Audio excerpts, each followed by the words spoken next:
আসসালামু আলাইকুম রহমতুল্লাহ। ওয়ালাইকুম আসসালাম। শরীফ ভাই, হ্যাঁ ভাই বলেন। আপনি যে বেড করতেছেন এখানে কি লাগাইবেন? মরিচ লাগাবো ভাই। মরিচ। হ্যাঁ, তো এইটা কি আপনি এমনি বেডের উপর মরিচ লাগাবেন নাকি? বেডের উপর মালচিং দিয়ে মরিচ লাগাবো। ও, মালচিং এ লাগাবেন হ্যাঁ, না? মালচিং এ।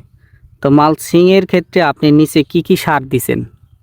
আমি সার দিয়েছি হচ্ছে শতক প্রতি ইউরিয়া দিছি 500 কতখানি? গ্রাম, এমওপি দিছি 1 কেজি, আর টিএসপি দিছি 2 কেজি, আর বোরন দিছি 50 গ্রাম শতক প্রতি, আর দানাদার দিয়েছি ওইরকমই 100 গ্রাম দানাদার শতক প্রতি। শতক প্রতি 100 গ্রাম হ্যাঁ, দানাদার। জিপ দিছি শতক প্রতি 250 গ্রাম। জিপ শতক প্রতি 250 গ্রাম। হ্যাঁ, এরকম দিয়ে আমি বেড প্রস্তুত করতেছি। আচ্ছা, এই বেডগুলোতে কি আপনার মরিচের কি জাত লাগাবেন এরকম চিন্তা ভাবনা করছেন কি? মরিচের জাত তো অনেকগুলো আছে বাজারে। আমি সনিক একটা আছে, ওইটা আগে খুব ভালো ছিল, আবার মধ্যে মাঝখানে সনিক বীজটা ছিল না, আবার দেখলাম বাজারে ফিরে আসছে, তো আমি সনিকে লাগাইতেছি।